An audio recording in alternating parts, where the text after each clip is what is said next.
Sa ating lagay po ng ating panahon, patuloy pa rin po ang paglalakbay nitong si Tropical Depression Uwan abang ito'y kumikilos paka-northeast o papalayo po yan sa ating bansa ayon po yan sa Pag-asa ngayong Webes ng umaga.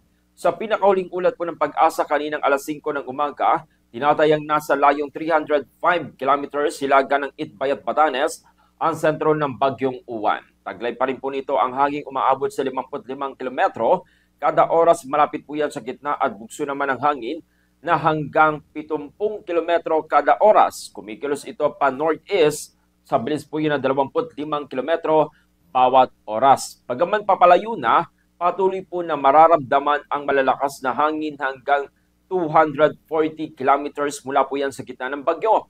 Ang mga panlabas po na rain band ng Uwan ay maaari pa rin magdala ng malalakas at pabugsong hangin sa Batanes at Babuyan Islands. Lalo na po yan sa mga baybaying dagat at kabundukang lugar. Samantala, pinag-iingat naman po ang mga mangingisda at maliliit na sasakyang pandagat dahil po yan sa maalon at mapanganib na karagatan sa paligid po ng Batanes, pati na rin sa hilagang at kanlurang baybayin ng Babuyan Islands at Ilocos Norte.